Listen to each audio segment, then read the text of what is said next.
Hey guys, Jordan from VMP Campers. Just going to do you a handover video on your Bailey Approach. It's an Advance and it's a 640. Under the bonnet we've got your washer fluid on the left, which you can always get to, power steering fluid, engine coolant and your brake fluid are all here.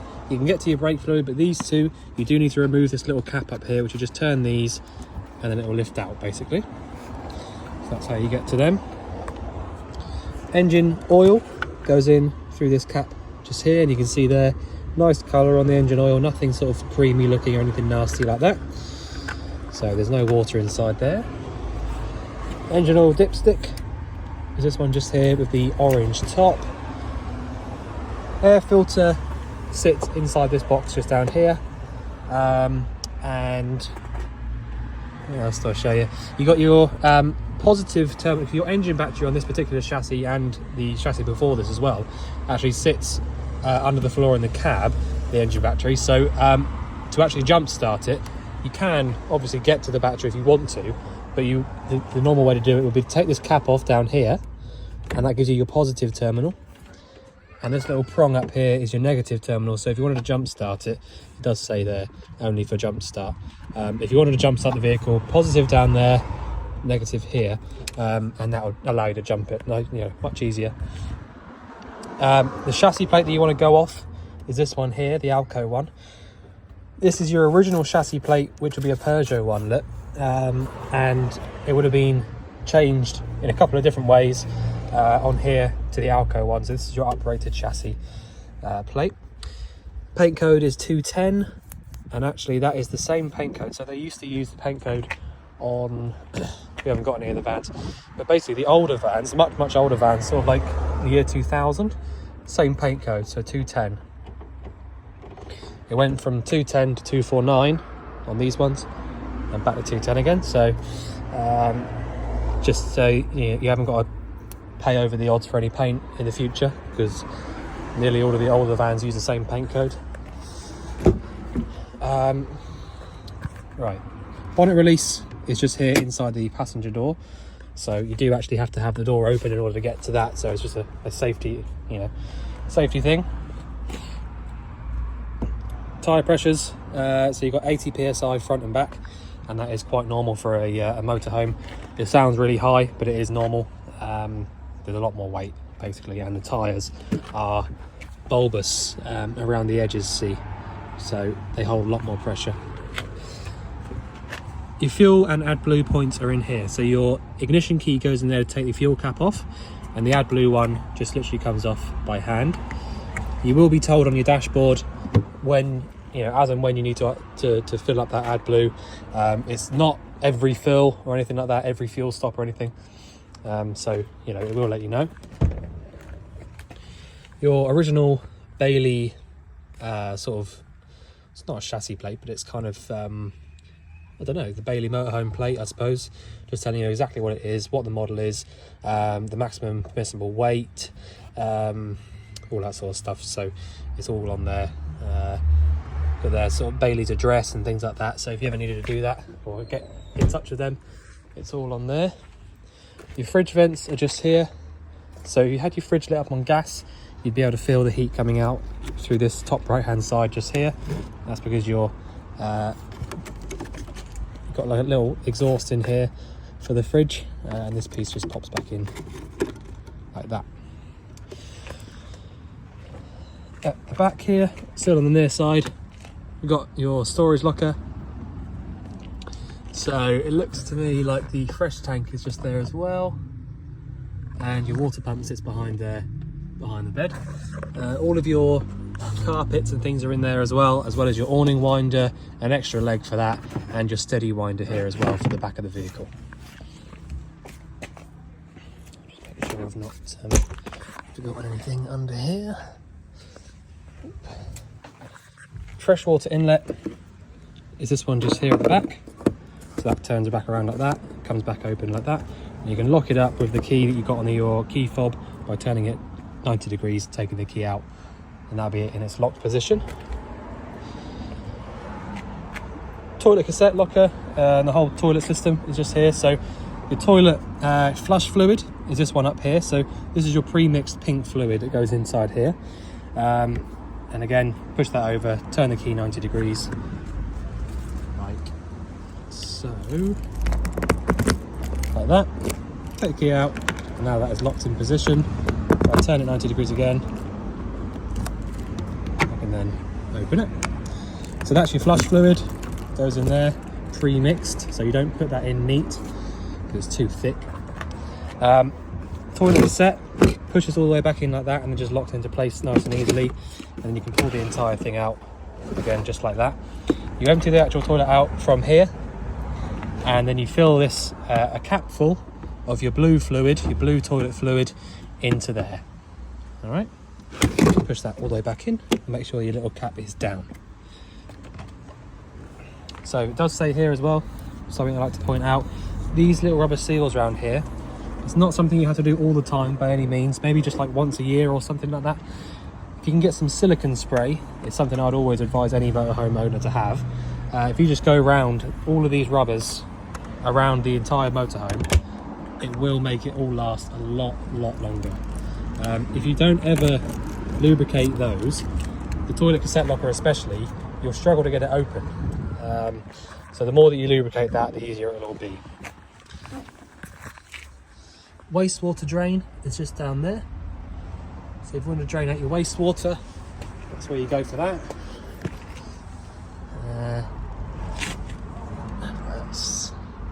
Nothing else just there. Gas locker, so you have got space in here for 2 of these 6 kilo propane bottles. You see there you've got the other strap back there ready for one if you wanted to fit it. All of this sort of stuff over here is all just for our testing purposes, so you haven't got to worry about any of that. You've got 2022 on your pigtail, so you've got till 27 to replace that. So you've got 5 years on those. Turning the bottle on, it's anti-clockwise around to the left. Turning it off, it's clockwise around to the right. I'll leave that on just for a minute, just so we can see a few things working inside. Your heating and hot water systems are just here. So this is your whale system. I will show you how that all works inside. And finally, your hookup point is this one just here. So having access to the hookup cable is really helpful. If you want to use any 240 volt sockets inside, you will need that plugged in, and various other things that I'll show you when we get to it. But yeah, so in the cab itself, quite a nice high spec in here. Right, I'll jump in and show you. So obviously, first thing you notice is you've got all these steering wheel controls. So you've got your volume for your stereo system. You can call and decline, answer and decline calls from here, because you can connect your phone up to all this system here. It's all the nice new modern stuff. Electric adjusting mirrors there. 6-speed manual gearbox rather than the 5, so having that 6th gear really does make it a lot better on the motorways. The ratio is just so much better. You've got all these extra bits and pieces, which in all honesty, I'm not exactly sure what either of these two do. It looks like that one there is something to do with going downhill with the cruise control on. It might possibly use the brakes or something, but it may be worth having a little look in the book pack or something. There should be some details on that somewhere, but because it's such a high spec in the cab, I've not actually seen those before, to be honest, so I'm not entirely sure what they do. But yeah, they're all there, all the extras are there. Hazard lights works from that switch just there. You can lock and unlock the cab from this button just here. Obviously you have your air conditioning just there, and your heater controls all just there. You have also got a couple of 12 volt points in there, and lower down, in case you didn't see, you've got a USB socket and the aux point just here as well. So if you wanted to connect your music up here from your phone, you can do it from the aux point if you don't have access to that sort of phone compatibility thing. It's a newer chassis, so you've got these little cup holders down here as well. So yeah, it's just the newest version that we've seen. So yeah, you've got the front window has the blinds here, so you pull them across like that. They've got little buttons, you have to squeeze them together to get it to pull out. But basically you put it up to the middle and then pull the other one across. It's got a magnetic strip down the middle and they'll just lock together. So that completely blacks out your front windscreen. And then literally just push it back and it'll lock in. So that's how you black that out. So back end of the vehicle, obviously the first things first really is your control panel up here. So it's a bit of an extensive, I'll just shut this door for a minute, stop it getting too noisy. It's a bit of an extensive kind of thing to go through and show because it's got quite a lot to show you on it. So I'll try my best to do it as steady as I can with one hand. So in fact, probably swap hands. So if you go through, turn it on, and then you can flick through here and see all sorts of things. So you've got your leisure battery voltage, how many amps is being drawn through it at the moment. You can select which battery you want to use. So you want to leave that on leisure. Internal temperature, user settings, again, you don't have to worry about that. Wastewater level, freshwater level. Okay, so straight away, I'll just go through this with you so it's out of the way. So water heater. All right, sorry. It's because it's so high up, I'm not tall enough for it. I don't feel like I'm tall enough for it. All right, so water heater, you get to that straight away. All you need to do to turn that on is push and hold on this button here. And you can see there, this starts flashing over here. So this is your gas symbol, okay?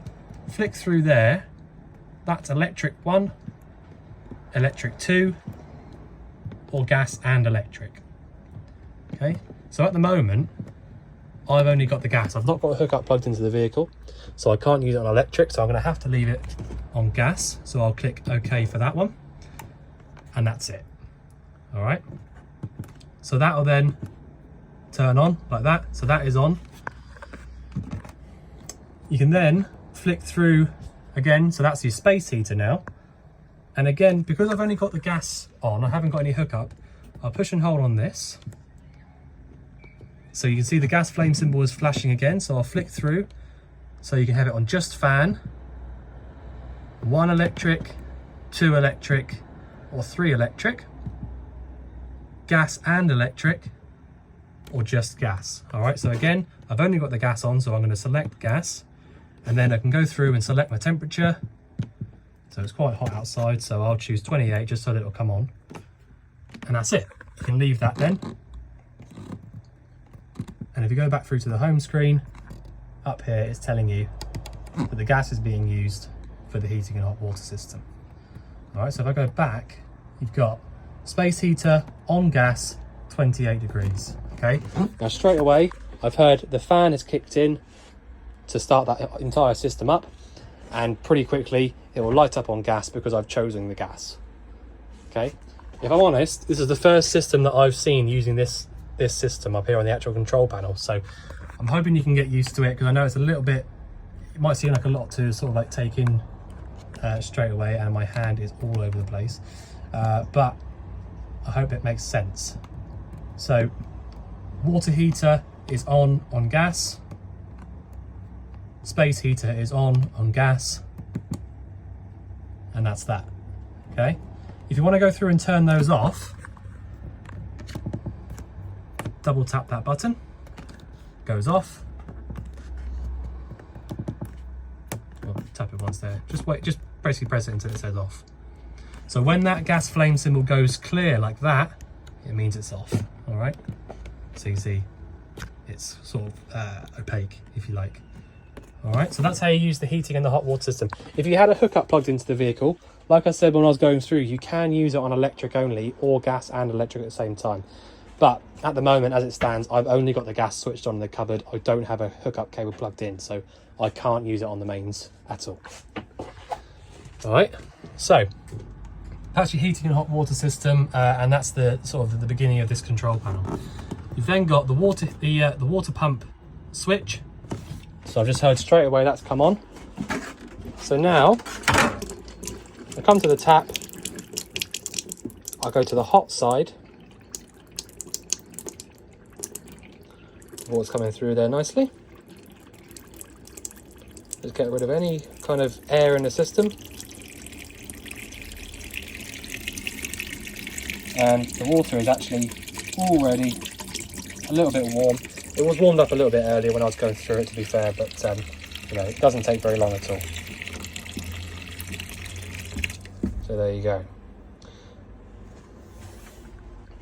When there's a little bit more water in the system, that pump will turn itself off. I mean, it's turned itself off now, but the more water that's in the system, the quicker and easier that pump will turn itself off.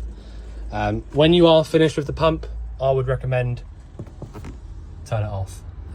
Only reason being, really, just if you, for whatever reason, if the pump does run on and you can't hear it, it will burn itself out and you'll have to replace it. So just whenever you're finished with the pump, just good practice basically to turn it off. Lights on and off switch just here. So you can see when I'm pressing this button here, the light behind us is turning on and on. So actually lights all over. And then the last one here is your awning light, I believe. Awning on. And so your LED light up there has come on. So awning off, because I don't need that on right now. So now all the lights around the vehicle, because I've got this switch on just here, will come to life and they'll all have power going to them. So when you come into the vehicle, literally the first thing you want to do basically is power on, lights on, and then go from there.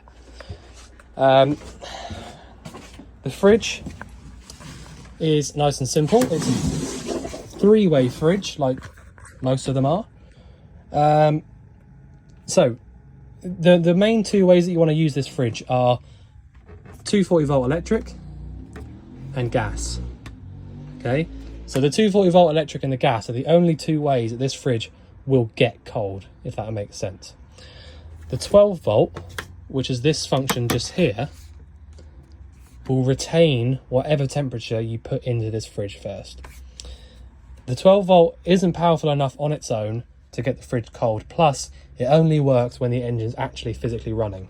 Okay, so right now, this being here isn't doing anything at all.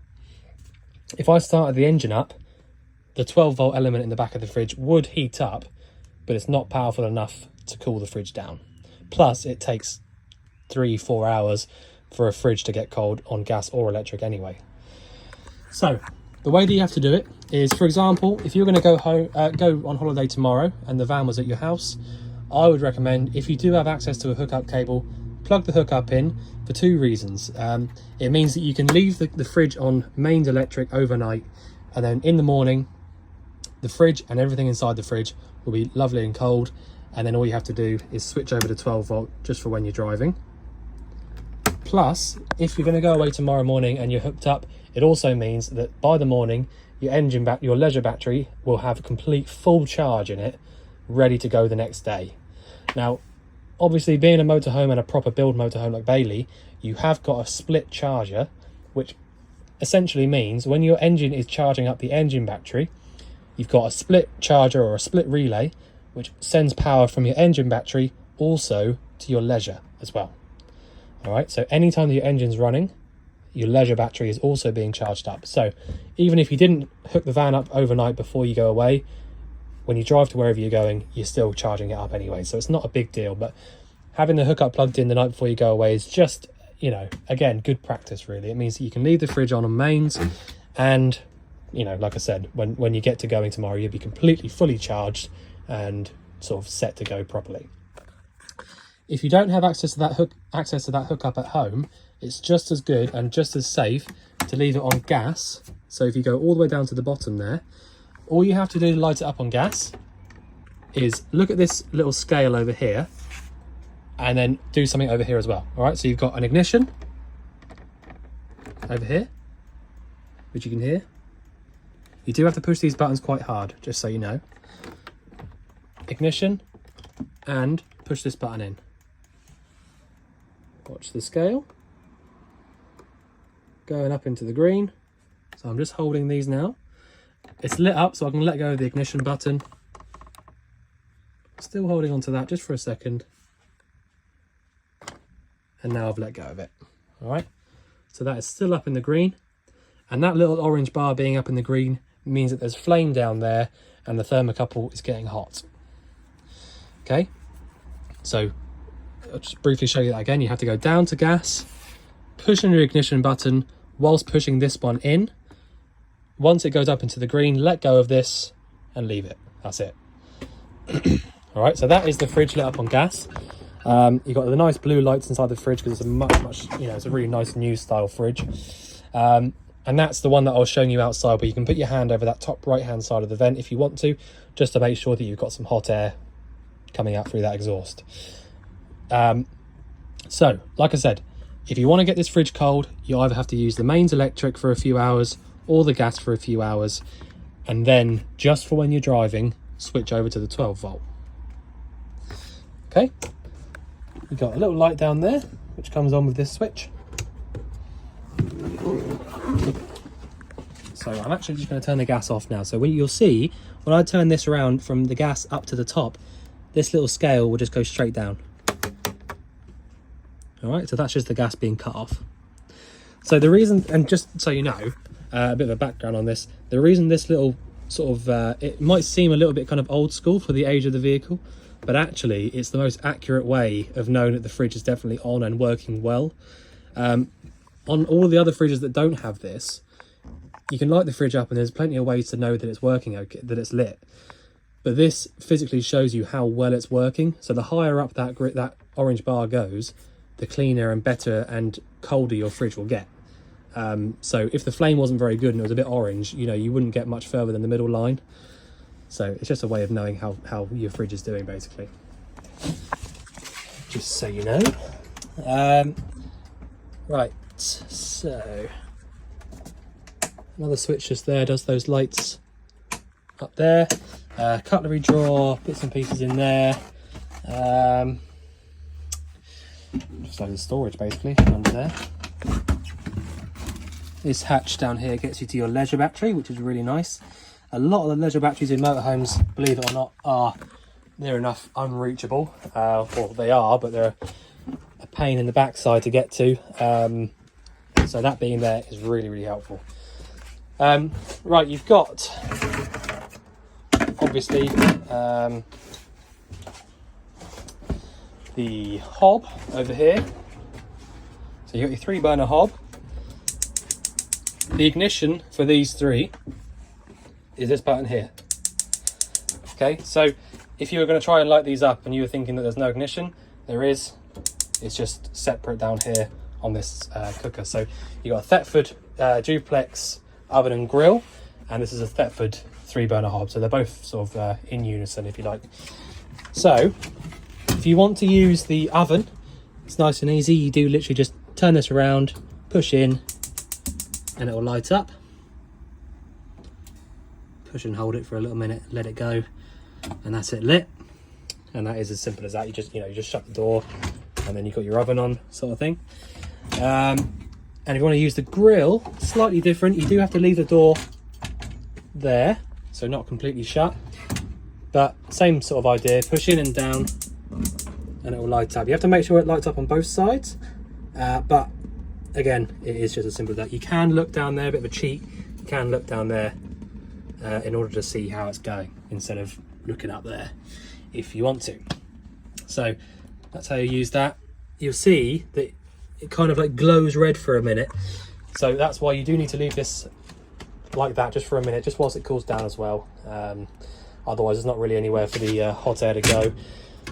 You've also got this little bit that pops out a little bit just to sort of save your dials up here from getting too hot from the grill. Again, just so you know. Underneath, probably some gas isolators and stuff. Yeah, so you've got this little diagram here showing you exactly what to do. Essentially, it just gives you the option to isolate any gas appliances in the vehicle if you want to. So the only reason you would need to do that, turning the gas bottle off is absolutely plenty safe enough. If you're worried about anything, or you just want to turn your gas off, just turn the bottle off, it's fine. You don't have to worry about any of those. The only reason you would go down there to turn any of those isolators off is if you were going to isolate a specific appliance. So if you thought there was something specifically wrong with the water heater, but you were on holiday and you didn't want to, cancel your holiday just because of that, you can go down there, isolate the gas from that one appliance, and then carry on with the rest of your holiday. All right, that's the only reason you need to use it. You do not need to turn them off every time or anything like that. And in fact, if you do turn them all off every time, you'll get bigger problems, basically. So that's what all that is. Up here, you've got your nice microwave, and again, that will only work when your hookup's plugged in. So don't basically don't expect that to work without a hookup plugged in, because that's a mains operated microwave only. And to the left there, you've got a socket up there which the microwave is obviously plugged into, but just absolutely loads and loads of storage all over this van. Huge double bed in there as well, and your light switch is on the side, either one bulb or two. The light for in here is that one, and you can see really nice and bright when you turn that LED light up on up there. Your sink, again, I don't feel like I need to show you it because it is literally just hot to the left, cold to the right, so really nice and simple. Same sort of thing with the shower. I'm not going to show you how to use it because you know how to use it. Obviously this has had its full habitation check, so all that sort of stuff, like the O-rings for the taps and anything you can imagine like that, has all been checked as part of that.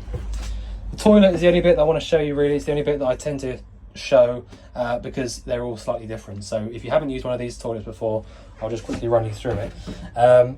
Still really simple, but So the toilet itself, obviously turned like this because that's the way you would want. You can't use it sitting that way or anything, so you have to leave it like that, really. But you can turn it out the way if you're going to use the shower and want a bit more space. The flush fluid pumps around literally by pressing this button. All right, and then once you've done that and gone to the toilet, whatever, you can pull this handle to the left. That then opens up the flap into the cassette, and then pulling this back over closes that flap.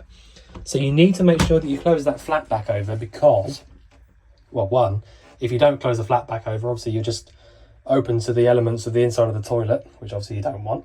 But also, if you don't close that flap back over, you will not be able to take the cassette out from outside. It'll be locked in place. All right, so just bear that in mind. Other than that, the bathroom is pretty simple. You can, simple stuff like this, like, putting the shower screen across, you'll work that stuff out straight away. It's really no problem at all. You've got the shower curtain that just basically makes you a little cubicle up here. But to be honest, all of the toilet system there is all sealed up so well that it doesn't matter if it all gets wet. In fact, it's made to do that. The entire room is a wet room. It's all fully sealed all the way around, all the way up the top. You can open up your skylight up here, is the only thing I would recommend. Open this up by squeezing on this one, and then the same on the other side. Open that up and you can leave the fly screen up like that if you want to. So it just acts as a vent for when you have the shower on. But yeah, that's it. Make sure that you close that before driving off. Otherwise you will lose it. Not might, you will. I've seen it happen a lot. Same with any other skylight in here. So just so you know, these skylights here, I'll just show you how this one works. You push that button, pull the handle all the way across, and then your skylight opens up like that. You can also, if you don't want to open that far, you can hook it in the lower bits if you want to. So that is still open, just a little bit, and then all the way up to lock it.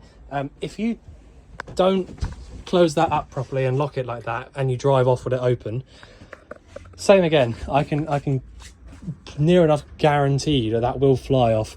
And the starting price just for the glass, well, it's not glass actually, but the plastic on the top is about £1,000. So, and that's just for us to buy it as a trade. So please put all of those down before you start driving. Same with these. I mean, these are like 500, 600 quid. So yeah, just please make sure that you put these down and lock them in place before you start driving. I see them all the time open when people are driving on the motorway and stuff, and it scares me because I know how expensive they are. So TV all plugged in up there, so you've got a 12 volt point a 240 volt point and an aerial point in there as well. It's probably a TV aerial booster. Yeah. So you've got your actual tilt and turn aerial in there and your TV aerial booster, which I will just turn off for now because it doesn't actually need to be on. A load of paperwork for the actual Bailey motorhome here in there. That's about it really, I think. Yeah, I mean, just making sure all of your windows are shut, skylights are down, make sure that your gas is switched off before you start driving 100%, and make sure that you've pre-cooled your fridge and switched it over to 12 volt for when you're driving. Other than that, it's you know, pretty simple stuff really. When you're driving along, when you get to where you're going, you can do whatever you want, but just make sure, like I said, when you start using your hot water and your heating system and all that, you just have to go through there and just sort of persevere with it for the first few times. When you get the grips of it, it's so simple, but it's just trying to, normally a lot of the other vans will have a separate heating and hot water system set of dials, so it's all completely separate. But because it's newer and it's all sort of, you know, integrated and all part of the one system, it's all just there. Perfectly reliable, you know, and sort of user friendly, but you just have to get to grips of how to use it first. But I hope that made sense how I was running you through it, you know, when I was talking about there. So if we just go back through it there, look, space heater off, water heater off, push and hold on whichever one, and then you can go through whatever energy. So electric, electric 2, gas and electric, or just gas. And then if we just off, and then the next one, space heater, gas, fan only, electric 1, electric 2, electric 3, gas and electric, or just gas. All right, so hopefully that makes sense. Right, so I'm gonna turn that off now. So if there's anything you think I've missed out, anything you want me to go through again, or any questions you have, just let us know. But otherwise, we look forward to seeing you soon to collect your van. Thanks very much.